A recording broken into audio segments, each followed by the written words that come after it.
people who have no idea what punk rock is look at our band and see us as radical or political, you know.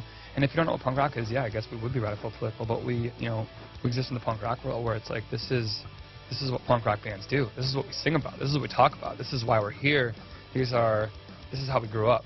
You know, we grew up with bands who really, you know, who really nourish this appetite for something different, you know, for change and awareness and social causes and a conscience, you know, music with a conscience. And, you know, it's all I know, you know, I think it's all we know.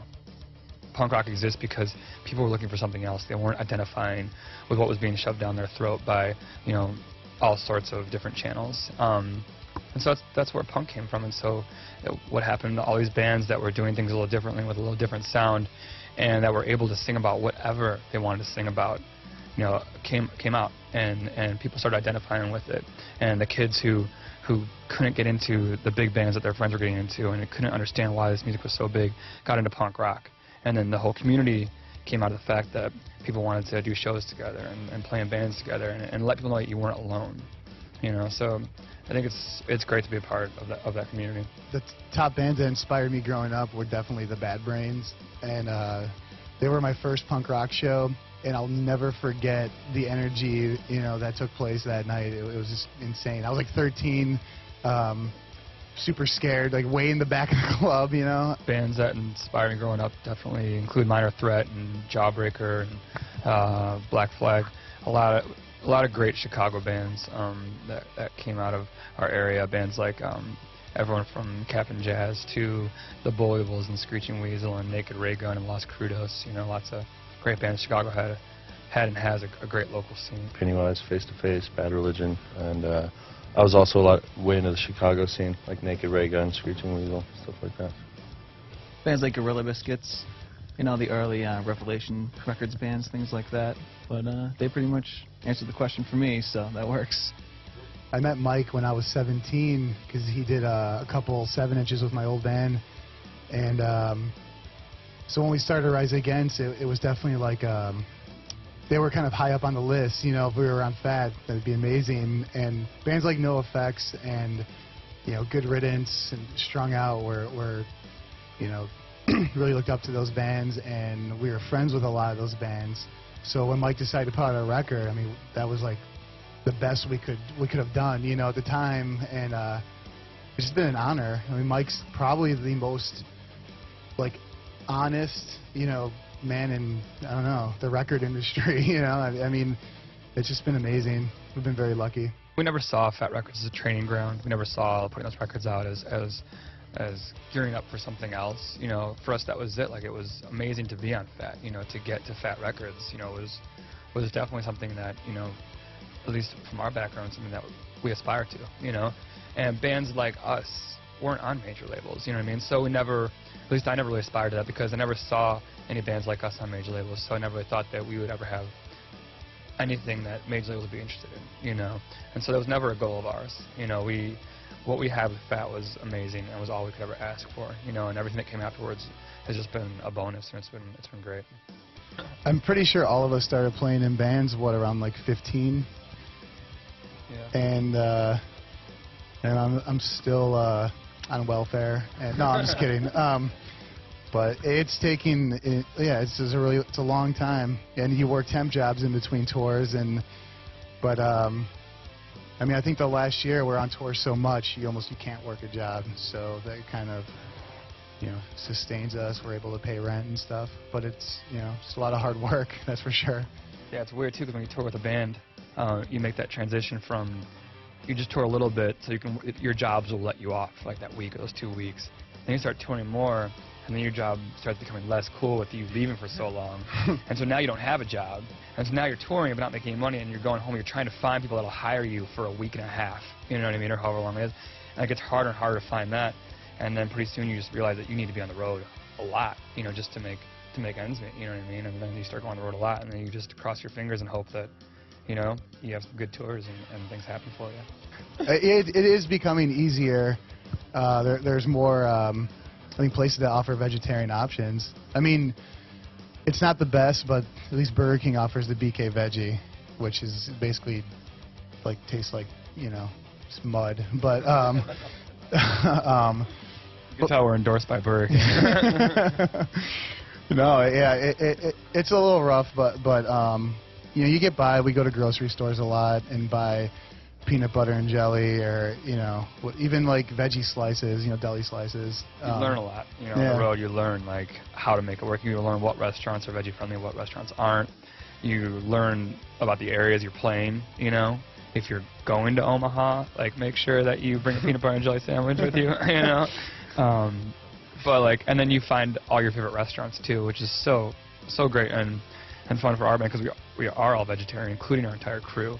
And so when we come to places like New York City, like we got our favorite places, you know. We go anywhere and there's like that one restaurant, you know, and people recommend them to us, or you know, we're really involved with PETA too, and so they let us know like where to go, you know, around the country. Well, the whole video, Forgive It All, was entirely our concept. Like we came up with the idea.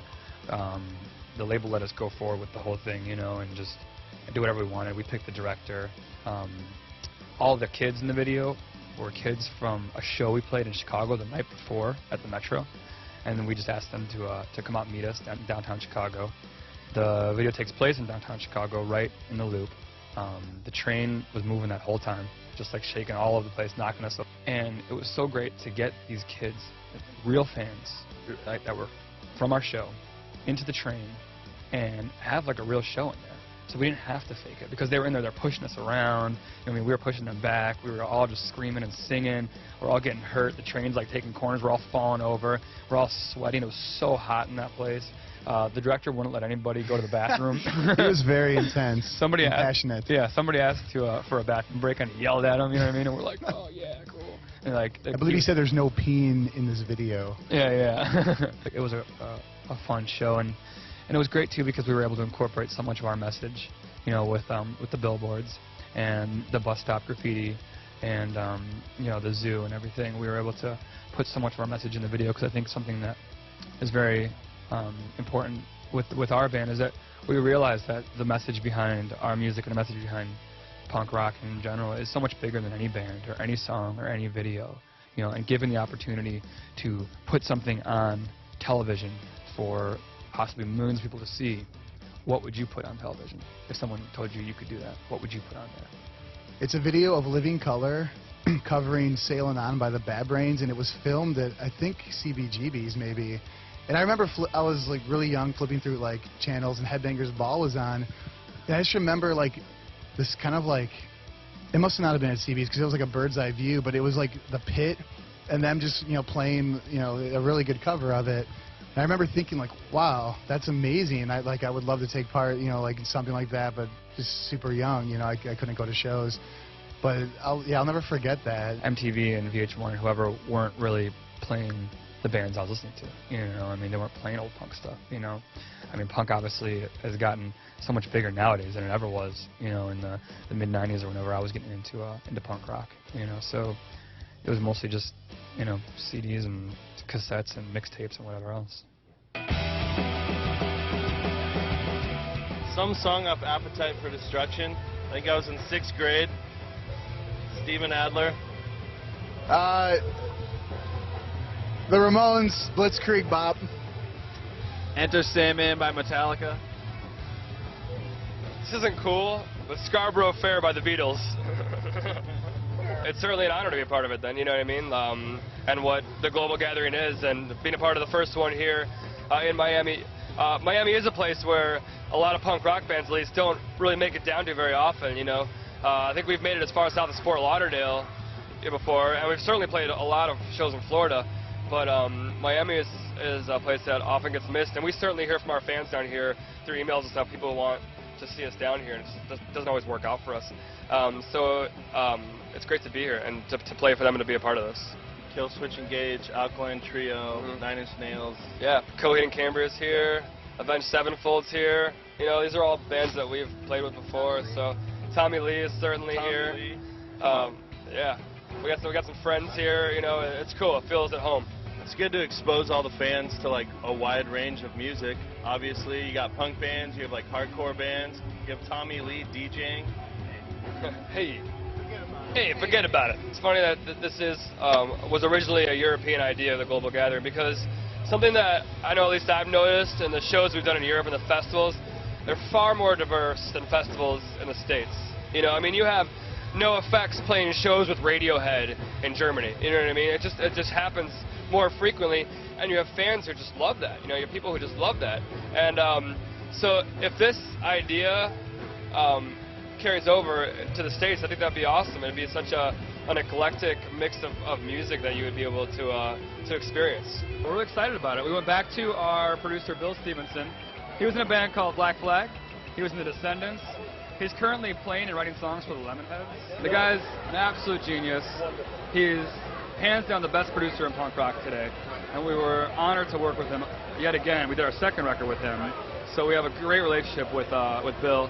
We went back to that environment, made an awesome record that we're really proud of.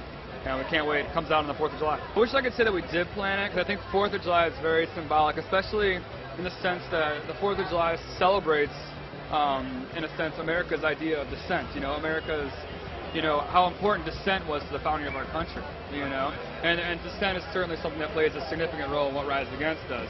That said, we were aiming for a June 20th release, and it got pushed back to the 4th of July. We write music so people can hear it, you know what I mean? Obviously, the only part that bums me out is, like, it's like buying a present for somebody and having them open it while you're not around. You want to see the look on their face. You want to be there when it's released and the whole world hears it, you know. And so in that sense, it was a little disappointing. But at the same time, like, I bear no ill will to our fans that couldn't wait to hear our record. That's awesome. Like, I think that it would be a lot worse if nobody cared that our record was leaked, you know, like that kind of thing. So we're certainly lucky to have people out there who care that much about this band that they wanna check it out, and that's what music is for, you know. And the whole video was it's an environmental piece. You know, we're talking about natural resources, we're talking about the environment, the wildlife in it, and it was sort of fitting to shoot, which out in British Columbia, just outside of Vancouver, and it was sort of fitting for us to shoot in a clear-cut forest. You know, a lot of times you see, you know, the wood that we use for paper and houses or whatever, and it's finished state. But you don't see the decimation that takes place, you know, and what happened to those actual forests. So it was certainly eye-opening for me personally, I think for us as a band, because that was my first time in a clear-cut forest. And I hope that we're able to share that with the viewing audience so they can check that out as well. We invited our friends in Silverstein from Canada, who are great, and also from Canada, Comeback Kid. Nice. Who just put out another great record. And we're really excited to get on the road with them. It's called Generation Lost. It has 10 days of us on the Warped Tour. A show we did at the Troubadour in Los Angeles. Yeah. With Strike Anywhere, right? Yeah, with Strike Anywhere. Midnight, and had to meet a whole bunch of great bands.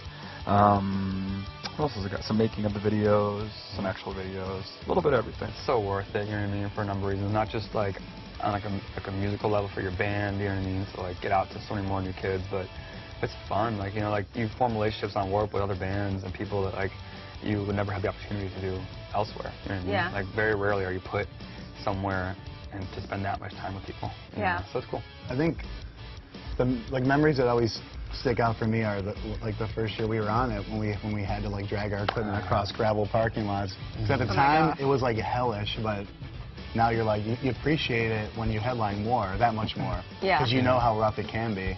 And it just, I remember like trying to like wheel through gravel and your equipment's like falling over. And you're just training. It's a lot of fun. It's like, because when you tour internationally, you're usually touring with a small group of people, you know, and the Taste of Chaos kind of breaks all those rules, and all of a sudden there's, you know, 5 bands and 50 people, and if you put 50 punks on a plane, you essentially take over that plane. Madness. Yeah, it gets pretty crazy. Ensues. Yeah, and so that's like it is everywhere you go, and then Lyman, at least we did the first Taste of Chaos, or International Taste of Chaos, and Kevin was great about making sure everyone had stuff to do on the days off. You know, he'd take everyone to wildlife parks.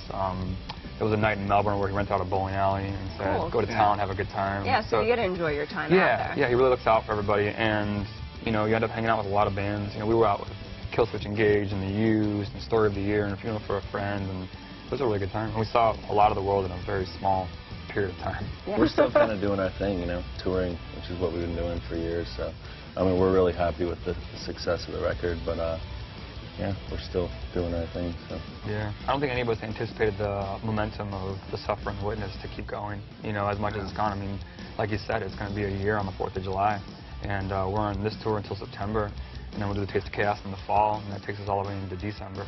And so... You're booked. We're booked. We're booked all the way until 08. doing a summer tour with Rancid, and we are huge Rancid fans. Rancid are obviously legends in the punk scene, and just I think a huge influence on all of us in their own way. The first Rancid record is actually one of the records I played along to learn how to play bass. Yeah, certainly bands like Rancid, paved the way for bands like us to even exist here in 2009. Without them, I don't know where we'd be.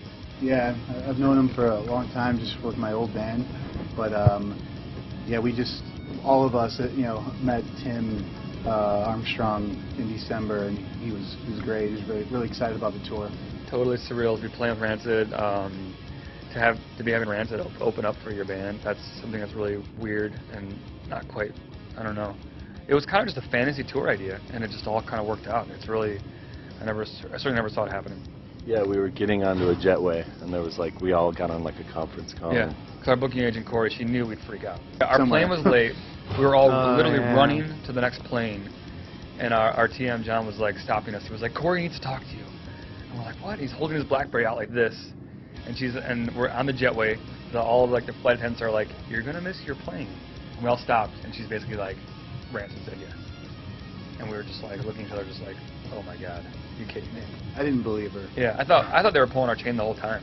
I think in the sense that punk rock is what educated me about many of those issues. In that sense, I do feel an obligation because it gave so much to me. I feel like now that we're in a position to give back, we should give back.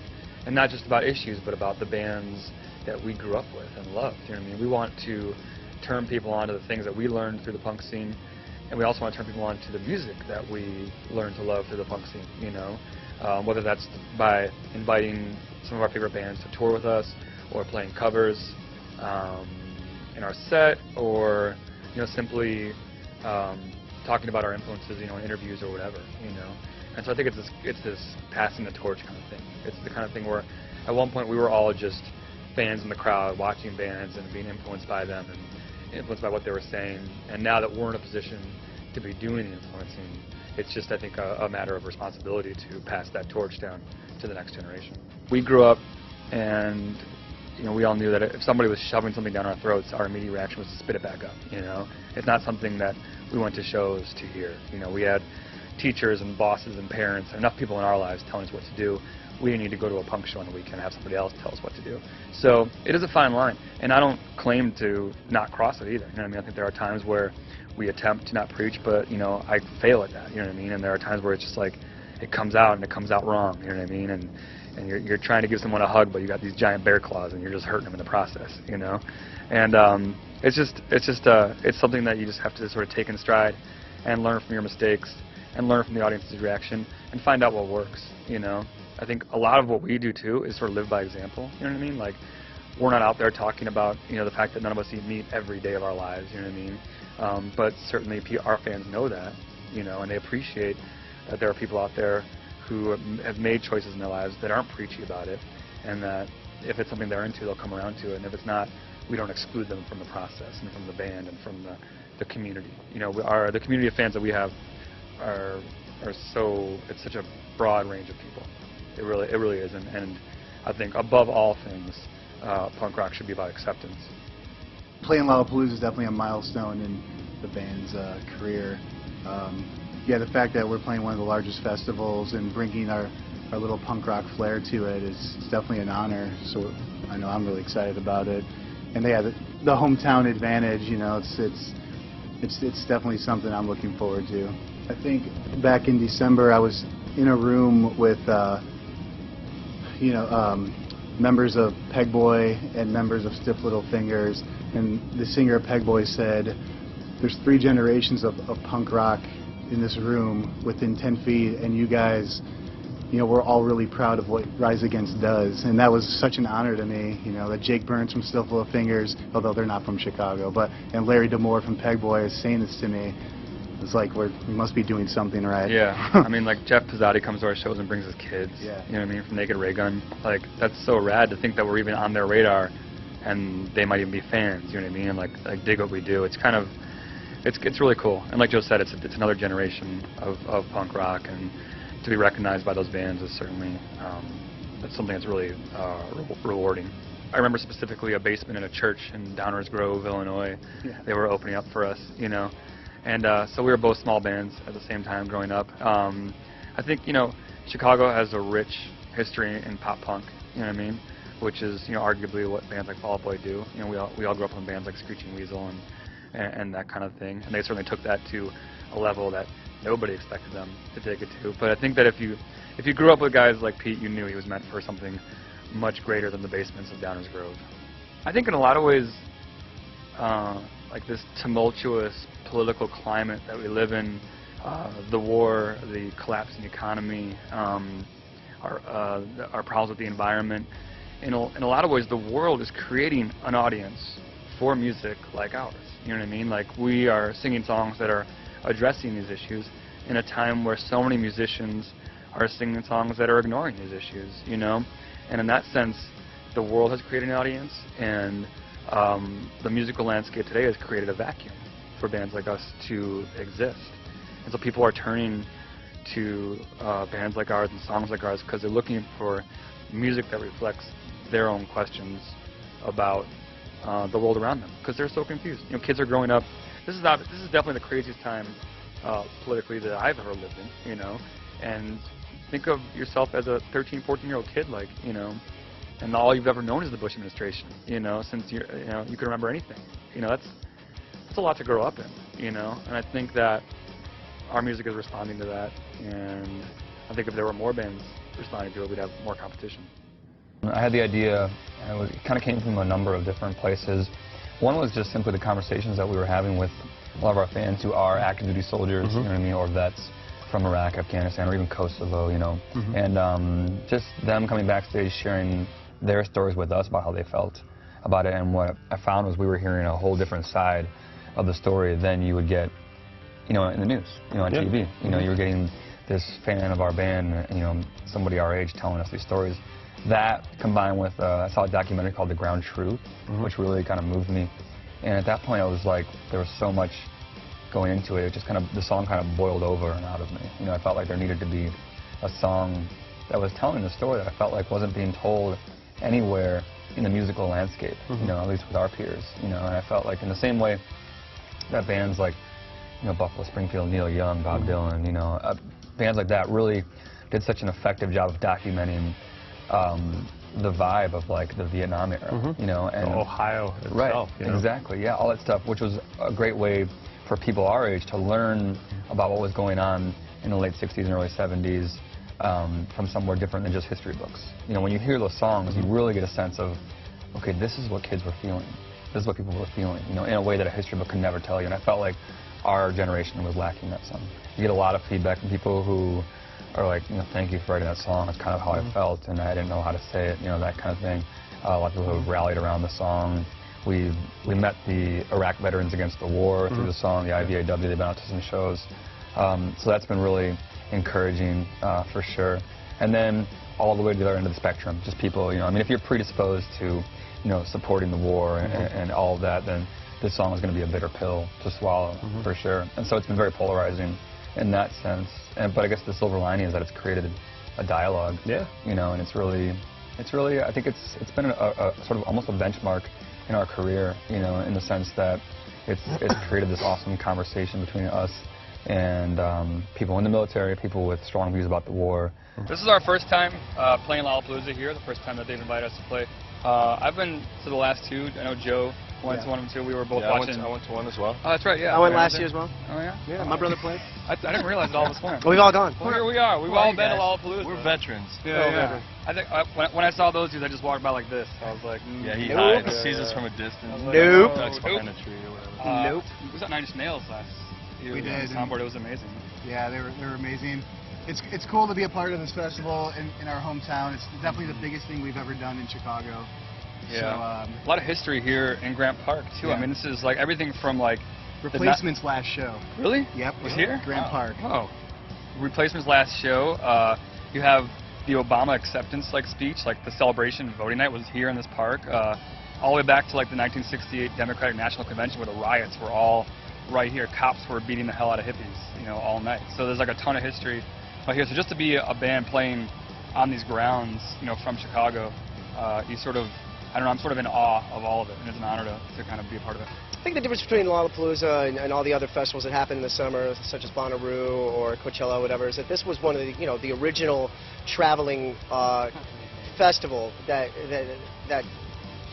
went around, and unfortunately it's not a traveling tour anymore, but it still kind of has that sort of that feeling as being the original and being the most special one of them all. To condense that down into just one 3-day festival from the whole tour, so it's kind of cool just to be a part of that. I remember going when I was a kid and hearing about it and thinking that it was the coolest thing happening, and wondering how they got this whole thing to travel and how they got this whole thing together in the first place. So it's kind of cool to be a part of it because of that.